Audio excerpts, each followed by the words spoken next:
This is Dads and Dunks, your To The Point Wolves Talk podcast. I'm Tom. And I'm Josh.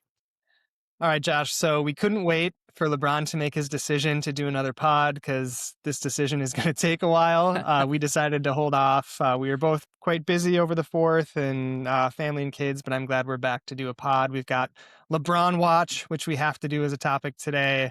Talk about his fit with the Wolves, his fit with some of the other teams, and then we can roll into some summer league chatter, a little bit more of the drama surrounding Kawhi, and then kind of wrap it up with the LaMelo presser that was not super eventful, but something that a big thing that Wolves fans were excited about today. So, Josh, first off, how are you? How's the family? How you feeling? It's currently 9:10 on a Tuesday night, and none of my kids are asleep, so that's awesome. But my wife is being a hero right now, so we appreciate that. How are you guys surviving the heat wave? What are you guys doing to keep cool? Yelling at the kids to close the doors when they go in and out of the house. I feel like such an old man. I'm like, shut the door, shut the door. It's like that. I was like, oh my God, I am my father. But it's true. The heat just pours in when they're leaving the doors open. So, keeping the AC cranked, and then the sprinkler the other day. But mostly a lot of like go outside for a little bit and then just come inside and be in the basement because the basement is chilly. How about you? We've done a lot of sprinklers. It's funny what you said, the door close. Have you seen the Tiger King? Where he's like, he's like, I cannot financially afford this. Or like, I'm not going to say it right, but somebody who's listening is going to understand the meme when he says he can't. I always think of that with like dads and like AC or the heat or whatever it is. Yeah, sorry. Sometimes I have to look up the Tiger King thing. But other than that, sprinklers. My wife just likes to spray my daughter with the hose, and then Lorraine sprays us. She's surprisingly accurate, which is interesting because she's 3 years old. But yeah, last time I was over, my child sprayed your child in the face with the hose. So that's true. Yeah, she speaking of the heat, do you think that Tim Connelly was just like really hot today? Like, why did he look? Do you want to start with the presser and just go from there? Based on maybe that's a good segue. He looked so uncomfortable up there. What was going on with him? He doesn't talk to the media that much. I don't know. I was thinking about that too. Like, was he stressed about like the Nas questions, or I don't know, but maybe he likes to go for a lot of walks. Maybe he was just walking and he just didn't give enough time to cool down. I don't know. Yeah, looked like he had to run to the bathroom. He looked very uncomfortable that entire time. But there was that one ray of light like going over his head and then right onto LaMelo. So maybe that it could have just been toasty in there. That's also why I'm wearing my Anthony Edwards jersey from his rookie year, the number 1, because I got to represent for LaMelo. It looks better on him than it looks on me. Yeah, well, I was asking, how much money do you think we should put this the over-under on how much money TJ Shannon just is raking in for getting that number 1 jersey to LaMelo? I mean, like what do players charge players? Like I don't even know what to guess. Is this like tens of thousands or like hundreds of thousands? I would bet if you have the amount of money that LaMelo has and you're TJ Shannon, you probably don't want to be overly greedy, but I bet like a couple $100,000 to LaMelo is like me giving you $100 for the number 1, right? Like, oh wow, that's a lot. Don't you of money. think? If you do the math, like I don't know, maybe someone out there can do the math for me, but an average like U.S. salary compared to what those guys make, I would bet he does make $40 million a year. And he gets endorsements too. Yeah, so I've got to imagine that you could easily just be like, here's like $100,000. That's just so much money. Yeah, I wonder what number Shan's gonna be. I hope he's just a 1-0. Before he was the 00. I hope he's just 1-0. Yeah, 00 is kind of goofy. Not his favorite number, but I know he's a frequent listener, so not 00. Terrence, not 00. Anything else is cool. Yeah. But yeah, anything else on the presser? I mean, we're already there. The number 1. What was your highlight from the LaMelo Josh Green presser? I think it was cool when Conley pivoted from the price to what we had to give up for LaMelo. When he mentioned they were like, you had to give up that first round pick. Was that hard? And right away he said the hardest part was giving up Nas. So yeah, a good shout out to Nas. Obviously, we've talked about that in our last pod. I'm happy that we made the trade. But I think that was a good human moment. He wasn't just in that moment of talking about that. You could tell he was thinking about that and has relationships with those guys. I remember 2 summers ago when it was all the news about him meeting with Nas to get him signed and everything too. So I'm sure that they have a good relationship, and so that was cool. Also, the Olivia Miles, when they asked him if he'd been LaMelo had watched Olivia Miles, and he was like, "Yeah, of course, she cold." It's like she is, and I got to go to a Lynx game with Julian, so I got to That's see the awesome. Lynx fans up close and personal for the first time with my 5.5-year-old, and those fans are into it. I will say, Wolves fans are awesome. Wolves games are electric, but the way that they hang on every play and every bucket, the cheering for every single basket, it wasn't just like a little bit off, like, oh yeah, chatting. It was just like everyone was just like seated and glued to that game in a way that was different. So shout out to the Lynx fans for showing up big. And that was so I thought that was cool. Making yourself right at home with the fans here in Minnesota. Yeah. Not a whole lot. It was pretty boring. I don't know. How about you? I think the thing that I liked the most was when somebody asked LaMelo about had he talked to Ant or something about him and Ant connecting, and he was like, "Yeah, we've talked. Like, like we're excited. We know what we got to do." I felt like LaMelo's definitely more media trained than Ant is. I kind of assumed he'd be a lot more like flying off the cuff, and I don't know, just maybe more. I don't know if authentic is the right word, but like just real. I just felt like and it's his first time meeting the media, doesn't know anybody. It's probably a little bit shell shocking. They're like, "Hey man, tone it down." But I just thought he would be a little bit more like gregarious. I don't know, just like His outgoing. on-court personality did not match his presser And, personality. and I've never watched the LaMelo press conference, so I guess I don't know what to expect. Maybe that's just kind of who he is. But I was just like, oh, I thought you'd be a little bit more like Ant, which again, Ant is one of one. But yeah, I thought, it was fine. I like John Krasinski's question about like, have you talked to LeBron? But I really like the thing about him and Ant because they're the engines going to drive this team. Yeah. And any takeaways on Green? I know you have looked into that a little bit further. I kind of thought we were just going to end up trading him. So I didn't do a deep dive on him, but I don't know if you've got anything on that. They asked him some questions. He said he wanted to fit in, Yeah, do what he could, defend 1 through 4, which we could use. So that would yeah, be a useful skill set to defend 1 through 4 and hit threes. So I'm yeah, more optimistic, I suppose, if we don't offload him, that he could get some minutes. yeah. I think that if we keep him, which it sounds like we have to keep him for at least 60 days, based on like the trade and how it works. But I did some digging because I remember Josh Green. He played at Arizona. I think he was the 18th pick, same draft as Jaden and Ant and LaMelo. I thought he was an interesting player. He's from Australia, but he came over here to play college. I think of him as like a 3-and-D guy. He's a good 3-point shooter. He's good at defense. I wouldn't say he's like as good at defense as like our defensive stalwarts. I wouldn't say he's as good at shooting threes as like our 3-point leaders, but he's like good enough at both. He makes a good amount of money, but he's probably more like a $6-8 million player. Somebody who's in your rotation. Like I was looking up, I went on like Hornets Reddit, and somebody posted a stat 2 months ago that said he had the fourth highest on-off net rating in the league this past year. So basically, like their 11.9 net rating, like higher when he was on the court. It removed garbage time and blowouts. Um, Shot 42% from deep, 89% from the line. I don't know. Like it's small sample size, but those things are good. I was also just looking up like some of his just like counting stats from the playoffs. Like he was on that Mavericks team that beat us in the Western Conference Finals 2 years ago. Which I forgot Um, about, and Connelly brought up in the presser too. yeah, and I mean he played in every playoff game. So like I mean he played. So that's that year he played against the Clippers in the first round every game. He played OKC in the second round. He played against us every game. He played against Boston, and he's got decent numbers. I mean, he was minus some games, he was plus some games, but I went back and watched some clips. Like I don't know, he can play. Again, he's probably not like if he's your seventh man, that's probably not ideal. But if he's like your ninth, 10th man, I mean, he didn't play less than 13 minutes in any playoff games in the Western Conference Finals or the NBA Finals. He played up to 25 minutes in some of these games. Like I don't know. Those are like, if you can count on him to give you a stint or two in the playoffs, if you're like, hey, can this guy check somebody or like, can he hit a couple threes?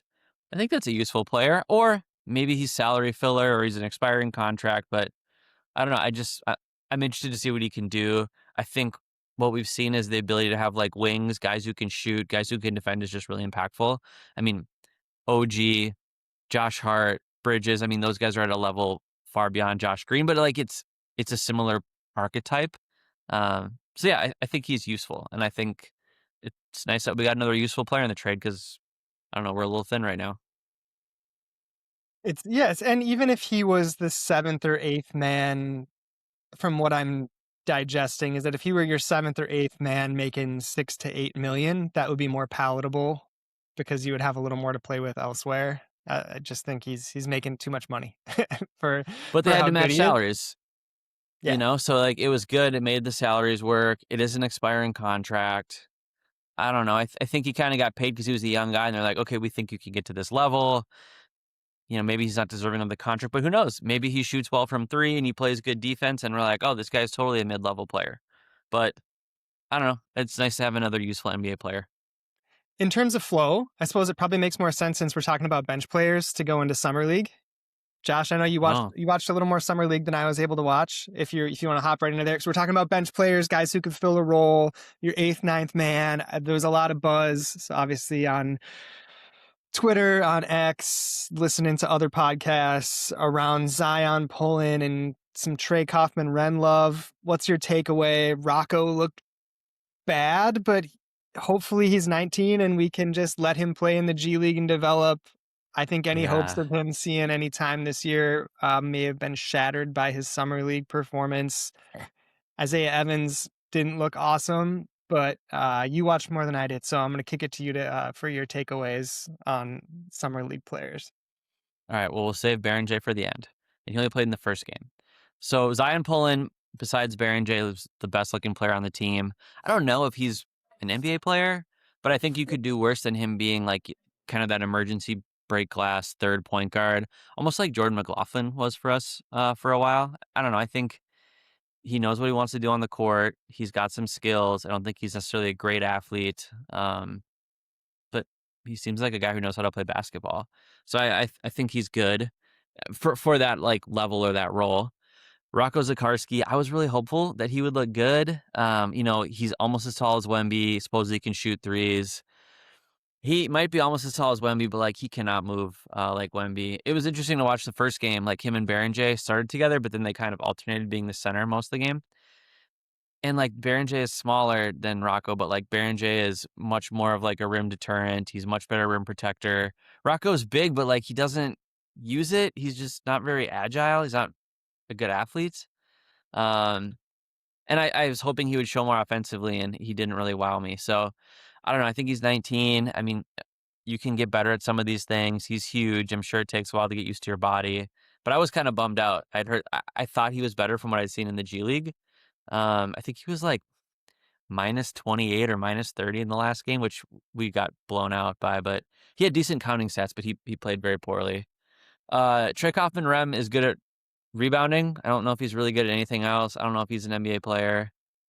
Isaiah Evans, I don't think he's hit a three yet, and his like NBA skill was supposed to be threes, so like that's not awesome. But I mean, he also like didn't really get to practice with the team because the trade was announced late. So like, I don't know. He was a good shooter for a couple years at Duke. I'd give him more like leeway with that. Like, oh, you just joined the team. You're it's probably like a weird situation, trying to get yourself figured out. And him and Rocco are both 19, but I think the hype around him was bigger than all the hype around Rocco being like, Rocco play the five and our Baron J is playing the four next to Rocco. How fun is that? He had to play the four next to Rocco because Rocco can only play the five. But yeah, a little disappointing with the Rocco stuff for sure. Yeah, Rocco disappointing. Isaiah Evans disappointing. Trey Kaufman Ren, I don't know. You're like one of the last picks in the second round. Zion Pullen looks like he can make a roster somewhere. But Baron J only played the first game. Man, he looked really good. Did you catch any of that, Tom? Yeah, I caught a chunk of it, and I caught the highlights. Man, I'm really glad that we drafted Johan Berenger because one more year of our man, the Stifle Tower, and I think we're in good hands with Berenger. It's looking like he is progressing the way that I think every fan, and everyone in the front office and every coach hoped he would progress, which doesn't always happen, but that he's moving in the direction that we all thought he would. And it feels really good to be a Timberwolves fan at right now in terms of our man, Johan Berenger.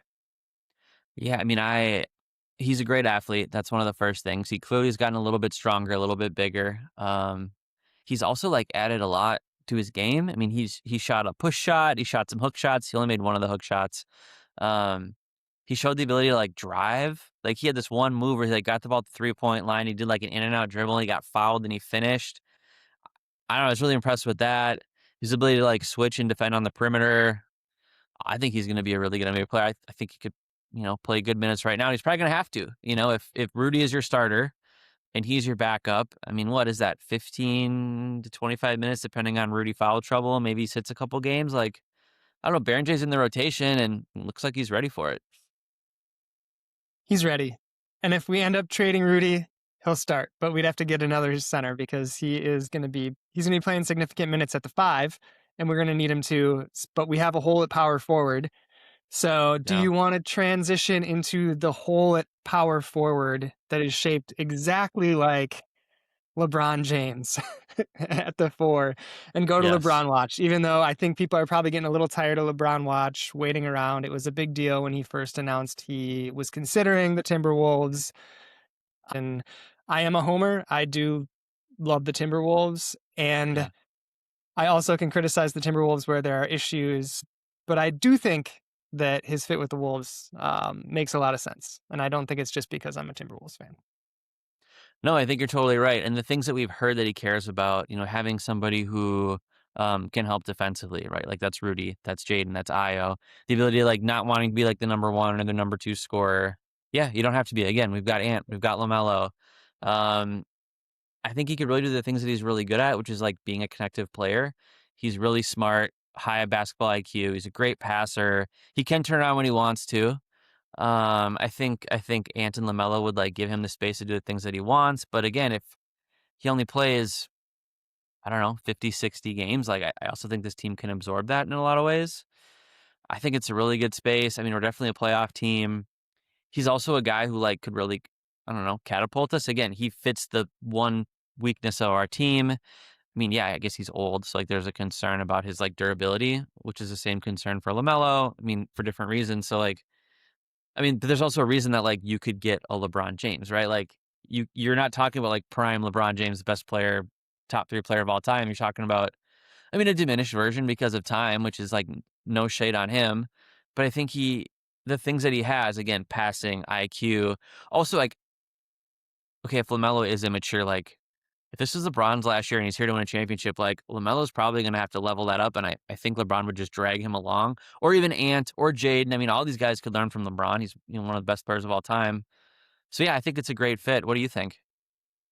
He would bring the maturity to the locker room that we lost with a couple of our older guys, with Mike Conley out the door. And Yeah.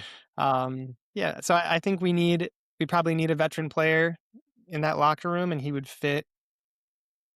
People online are like, we don't want him, we don't need him, or he's washed or whatever. Yeah, if we were trying to give up Jaden McDaniels and something else and sign him to a big Yeah. contract, of course, but his value, all we have left is a minimum to give him. We're going to give him pennies compared Yeah. to what he's worth. Like you get a player, even if it's not LeBron James, any player that's as good as him for what he'd be willing to play here for, of course you're going to pursue that. And he fits the power Yeah. forward spot. And we have a bunch of shooting around him and a bunch of athleticism around him and a defender in Rudy. So I think that's the part compared to some of these other teams.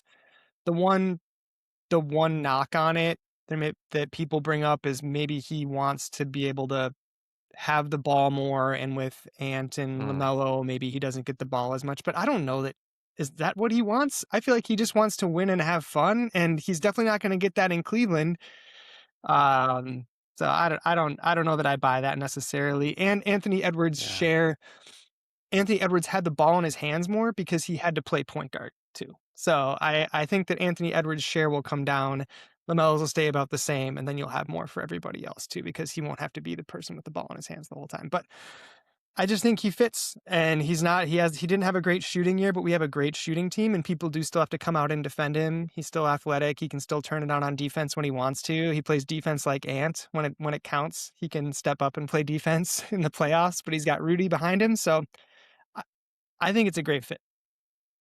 Yeah. I mean, to your point about not being a great shooter, I agree. And like, I don't know if you're the other team, are you really going to give LeBron like open corner threes. Like I feel like we would win that game if that was another team strategy. I also agree too. And one of the things I think was it in Chris Hines' article or maybe it was in the LaMelo presser. Finch was talking and he said like the LaMelo trade allows for Ant to be like just like a stone cold scorer. You know, like to focus on scoring. I'm saying it, I'm paraphrasing, but it's like, yeah. And imagine if you had like a secondary creator like LeBron. I mean, so if like LaMelo or LeBron is always on the court, and whether Ant is or not, but like he could really just like be a shooting guard. He could be Michael Jordan. I mean, not Michael Jordan, but you know what I mean? Like, hey, my job is to get buckets, and that's all I got to focus on because these other guys are taking care of these things that I had to do before. I don't know if he wants to be a point guard or like a combo guard, like a Luka guy. I think he was just like shoehorned into that role because like we had a need. We didn't have a real point guard. So yeah, I think it makes a lot of sense. I agree. Cleveland, I don't know, man. Harden and Donovan Mitchell and him, like those guys are going to take probably more possessions than LaMelo and Ant. Like, are you going to win with Harden? Like, I don't know. I don't know if it's a great fit. Philly kind of makes sense to me. Maxey, Edgecombe, Jaylen Brown, Embiid, LeBron, but like, I've heard that Jaylen Brown and Embiid like haven't talked yet, and like, there's some weird vibes there. Like, I don't know. I don't know if you'd want to get involved in that. The East would probably be easier. I mean, so there's that. But are you banking your last year on Joel Embiid being healthy? That's true. Yeah. He had finally had a year where he was somewhat healthy. I don't know I that mean, that's my some play. I games. think that they were obviously Yeah. out of it. Jaylen Brown makes that more attractive, and I think we're going to talk trades in a little bit before we go through a couple of these other teams. But Miami, Giannis and Bam, and I mean, what's in Miami for you right now? Yeah. Miami doesn't feel like a good fit for LeBron. And then Golden State, if they get AD, who also is hurt all the time, you're banking on AD being healthy to go back to Golden State and have the geriatric, like senior Olympics team. Well, and also like, I mean, I know Steph's a great shooter, but like, so you've got Draymond and Anthony Davis and LeBron like clogging up the paint, like, or if you do the Miami one, like Bam isn't a shooter, Giannis isn't a shooter, like, I mean, I guess you got to guard the ball. So like, if LeBron or Giannis has the ball, like, but yeah, I don't know. I think the Wolves would be a really good fit. I know I'm a Wolves fan, so like, of course I say that, but I don't know. Also, like, does he want to come here? And I want him here. I'm a little bit weirded out about the whole, like, he's going to maybe do like a season-long documentary and like how much of a circus is that and whatever. But I don't know. Also be really cool to be like, yeah, we had LeBron James for a year. That'd just be like wild. He would make the team better. Right? And I Yeah. think that's where we're at. Like, he would make the team better. And if there Does was that mean another they have to power bring forward out Bronny on there, the team? I saw there were Bronny trade rumors. No, please no. Do not bring Bronny But to do you the think that would team. be like contingent? Like you got to have a roster spot for him? I don't think so. At this point, how bad would that look for Bronny? Like, how much you would have like no shame So whatsoever. embarrassing. It would be Yeah. so But like, embarrassing. We isn't bring it on all Bronny and embarrassing then for we him? bring on LaMelo's brothers and we just have our whole bench Unplayable. full of relatives who can't play. I used to No really game. like Lonzo Ball. I'm bummed he got hurt because I thought he was a really good player. Yeah, I liked him too. Well, Okay. yeah, I So think we're we've getting solved it. LeBron? We're not We've getting solved LeBron? We're it. getting LeBron? I'm not confident we're getting LeBron. I would look. Cleveland feels like going home to end his career. It just the arc feels right, but the fit feels weird. Has anybody played for a team 3 times? I don't know. It's just like a weird thing. I've just thought about it. Yeah, not that I can think of off the top of my head. Somebody out there probably knows the answer to this, so hit us up Email us, on. dadsanddunks@gmail.com. Yeah, and I just put Josh on TikTok, so follow us on TikTok too. This is the first time hearing of this. I don't have a TikTok. All right. Well, there's that. It's both of us, but you got to go where the people are, Josh. And so I did Oh, it. boy. So Dads and Dunks is on TikTok. So Okay. Josh is going to be out Also, there doing like all the new dances. It's going to be great. yeah. No, he's not. No. It'll be clips. It'll be like reels and stuff. So it'll be good. Yeah. No dances. Unless we win the championship, then I'll do a dance. Okay. So now we got to talk about other trades. So I think what?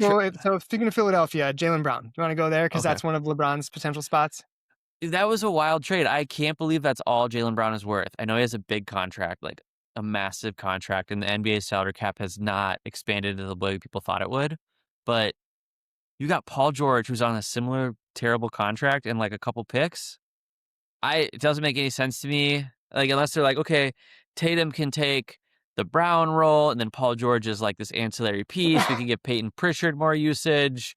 We really believe in Mitchell Robinson, who they got from the Knicks. Like, I don't know. I think the Celtics got worse, and I think the Sixers got better.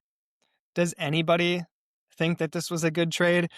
Paul George, they were going to have to attach a pick to Paul George to get off of him. So Philadelphia got Paul George and 2 firsts, but to get off of him, they're going to have to. So basically, they gave up Jaylen Brown for Paul George and really just got like 1 first because they were going to have to give it up anyway. So like, you got like a first and Paul George for Jaylen Brown is basically what you got because Paul George's contract was so bad because no one wants to pay Celtics him got that much 2 money. first-round picks. Yeah, but what I'm saying, I know. yeah, what I'm saying is that to You'd get have to off burn Paul one just to George, get off him. you were going to Yeah. have to burn one to get off of him anyway. So basically, you gave up. Yeah. Anyway, so Yeah, you it's gave wild. up 1 additional pick other than that, besides that, and you got Jaylen Brown in return. I mean, and I've been seeing the stuff about like Jaylen Brown, like his advanced analytics are like very bad. And like I think analytics are an important aspect of the game. And like, I don't know, just turn on a Celtics game. Like Jaylen Brown is really good. He's a really good basketball player. I'm not saying he's like the perfect basketball player. He's probably not a top 10 player in the NBA, but he's like definitely an all-star player. I know he makes a ton of money and that can impact like your ability to build a team, but I don't know. I would think there are But many. Paul George makes the same amount of money, and he's way Yeah, worse. that's true. That's a good point. I mean, Joel Embiid is also like makes a ton of money, and like I'd rather have Jaylen Brown's ability than Joel Embiid's availability. Yeah, that was a great trade for the Sixers. It's not like quite like a Luka level trade, but it's just like, whoa, like you guys didn't get anything for him. They shopped him, and once they struck out, well, the history on this, right? Once they struck out on Giannis, they had already He was dangled him pissed. so hard that they were going to have to get rid of him, I guess. But I would have kept him and waited till the trade deadline when somebody was Yeah. actively looking for a guard to help them who was in the hunt and then did it then, unless he was going to be so toxic that they felt like they just had to do it. But man, I like a lot of like that's the a bad Jaylen trade. Brown ancillary stuff too. Like I feel like he cares about causes that I care about. He uses his wealth to empower others. I don't know. He's like kind of a trailblazer. He didn't have an agent because he didn't want anybody to have like part of his money when he got drafted. I don't know. He's just like does. I think he does like cool, innovative, forward-thinking things, and he supports his community. So I think Philly's going to be good. I mean, I don't know if Joel Embiid's going to be on the team or if he's going to be available, but even if you just have Maxey, Etchcom, and Brown, like that's a really fun, good team in the East. That's a really good team in the East. They're going to be really fun to watch. We'll see. Okay, Yeah, we'll see if Embiid stays healthy. But yeah, so there's so that stock one. up on Philly, stock down on Boston. Yep. Giannis? I don't think Miami's going to be great. They got Giannis, but what else? Giannis and Bam playing defense, and they can't shoot. They Maybe still have they'll keep. Wiggins. They lost Yeah, Norm Powell to the Bulls of free agency. I mean, and they lost. I mean, Hero and Ware and all those other guys and some picks. Yeah, I don't think they're a good team either. I mean, they'll probably have like a really good defense. you can't be bad. You can't be a bad team with Giannis and Bam. Bam's Probably. not even that good. I mean, I don't know either. Like Bam's untouchable. It's like you can't really play those guys together. I mean, I guess if Giannis has the ball at the top of the floor, he's a point guard and Bam is down there. But like, I mean, there's just like no spacing. It just sounds like they just have to like grind every game. And can Giannis? I mean, I don't know how many games is he gonna play next year. Maybe he plays like 75, but like that would be a stark departure from the availability that he's had the last few seasons. I don't Talking know. about one of the most fun teams to watch after a trade in the Wolves and how awesome it's going to be to watch them play Yeah. basketball and the style of basketball they're going to play and how different that is than the style of basketball that Miami's going to have to play. It's not Oh. going to be pretty. I mean, they are going to be like like what team can match up with Bam and Giannis, but also like I don't know. They have a good coach too, so I mean he'll probably figure out a way to play to their strengths. But yeah, I don't know. I don't love it. And like you just gave up all these assets, and I mean, I guess it's like, oh sweet, we have Giannis. He's a top 5 player when he's healthy, but I don't know. You is that like an Eastern Conference Finals team? Like I think the Knicks are probably better than you. I think Philadelphia might be better than you. I don't know. Maybe Detroit's on your level. Boston's probably at your level. I don't know. It's Your weird. other Florida team, Orlando's fine. I don't know. I don't see them in the Oh yeah, finals. I don't see Boston in the finals either. And you've got Tyrese Halliburton hopefully coming back. So yeah. you've Pacers. got I to like them. They have you Zubats forget now too. you forget about the Pacers because obviously no Hallie last Well, year, but and then this next trade we can talk about. We'll see if it goes through. Is if Kawhi plays for Toronto. Toronto was what, the 4 or the 5 seed this last year. So there was a trade. The Clippers traded Kawhi to the Raptors, and then the NBA came out and said like, "Hey, until we finish this like aspiration thing, like if you have Kawhi, like you're gonna have to take the penalty or something." I don't really understand it, and so they're like, "All right, never mind. We're like not doing the trade right now." So this aspiration thing is what is this, like 9 months, 10 months, 8 months? I It's don't like been going on for forever. I don't understand how it's taking them so long to investigate this. Did you or did you not pay him money to be a sponsor for a fake company? Like that's what the question is. Yeah, To circumvent the salary cap. And it seems like they did. it does seem like they did, and I don't understand why that would be like Toronto. Like, why would Toronto get in trouble for that? Like, I don't think or Toronto's maybe getting in trouble they're for it. gonna I think suspend Kawhi. that's the issue. And then the compensation that they were going to give for Kawhi, if he's suspended, they would say, well, we shouldn't have to give as much in compensation for Kawhi because Kawhi is going to miss 40 games or something Did Joe ridiculous if Smith they get can. suspended when his thing happened? I don't I don't know, remember anything but I do happening know to that Joe Smith. the league told Toronto that this was that this could happen though. And so, and Toronto still decided to go through with this like trade in theory. So I don't feel bad for Toronto. I like if you decided to go forward with this, knowing that Kawhi's penalty would be Kawhi's penalty. So you decided to make this trade anyway, then the trade goes through. But I could just be really messy. And yeah, so they should have So gotten this figured out a long time ago. the Joe Smith thing, his contract was canceled and he was completely stripped of his Larry Bird rights, which ESPN and Google is telling me cost him lucrative free agent earnings incentives. I don't know if that's Yeah, true, so but the contract could be void too. So then I think what happens is Kawhi could theoretically just sign with other peace teams, out.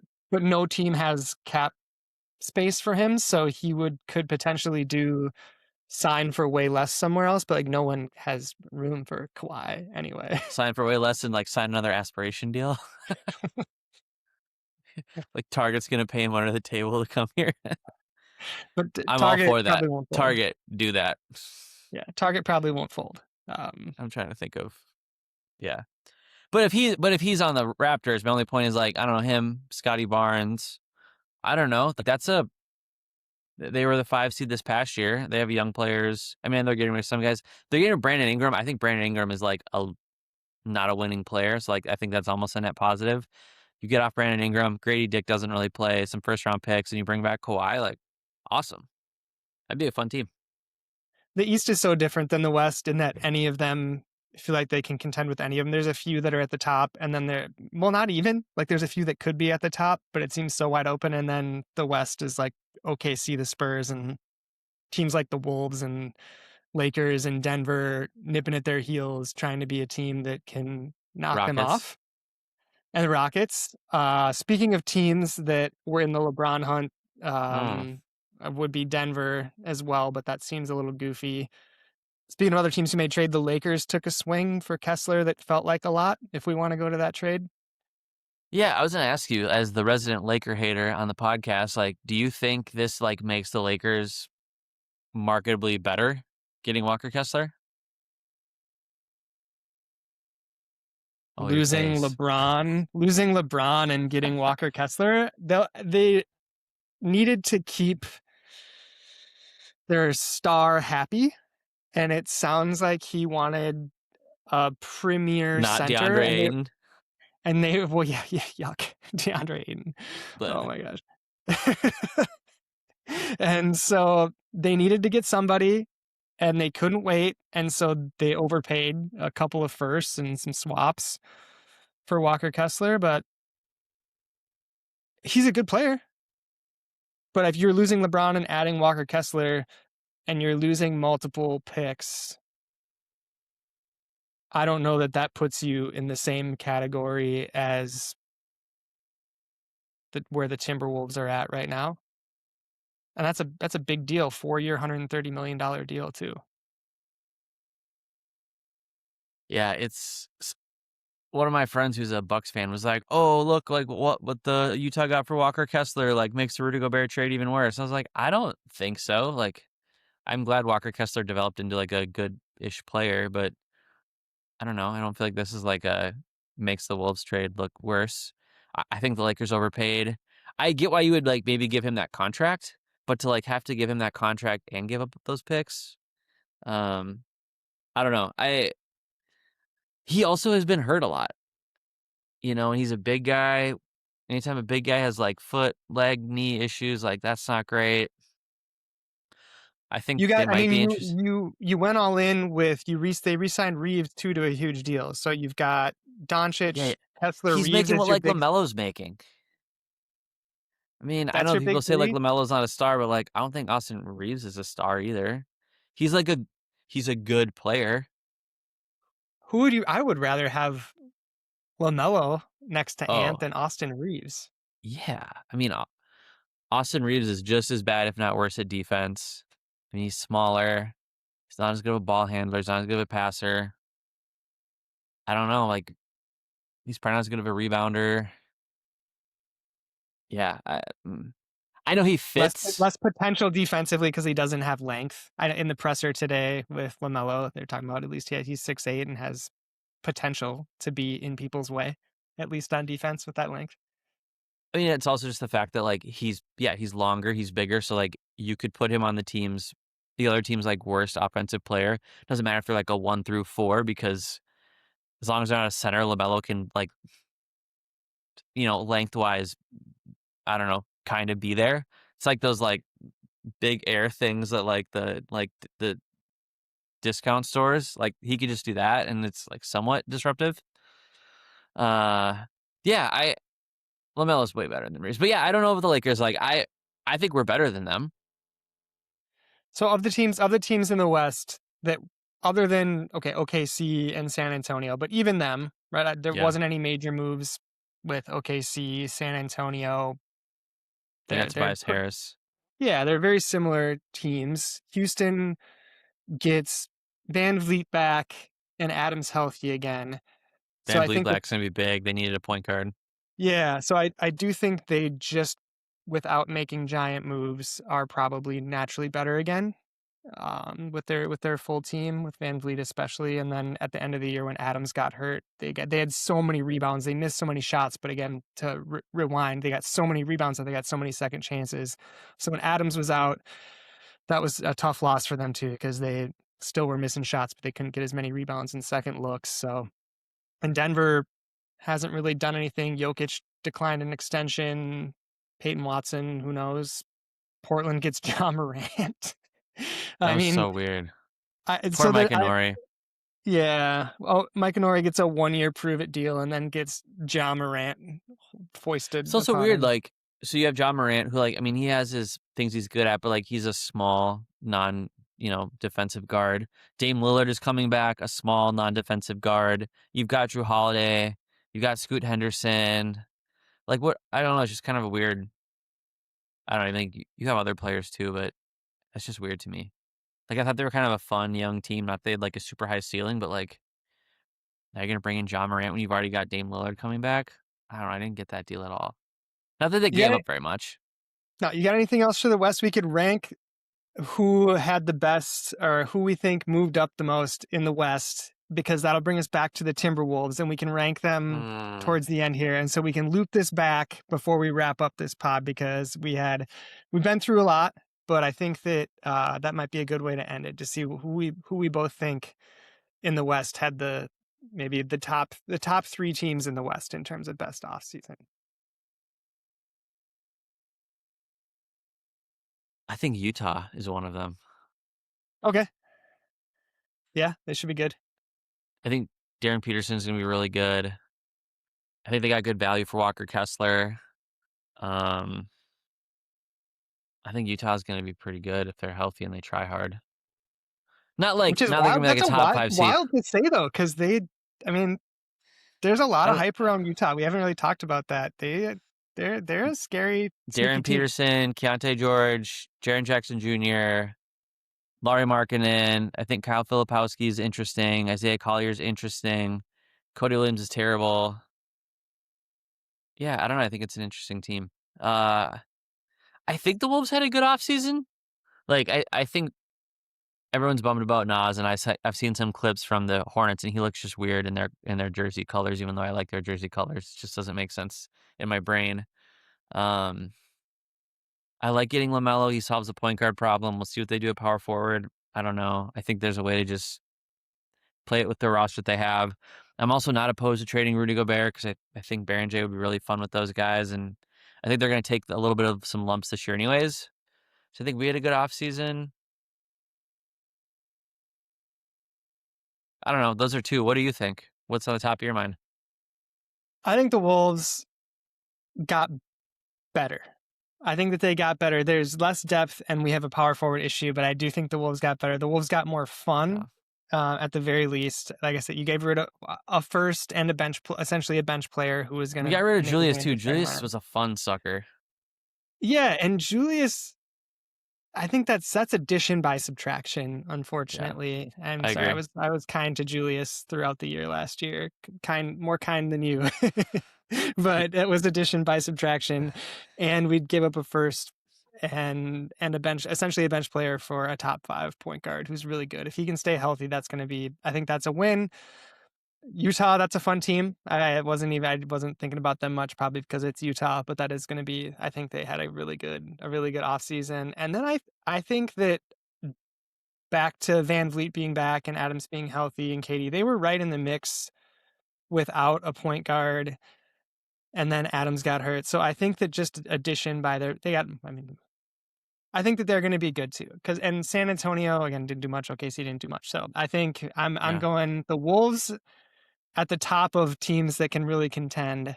And then I think Houston are the 2 that were nipping at OKC and San Antonio's heels for teams that had a puncher's chance, I would say, in the West.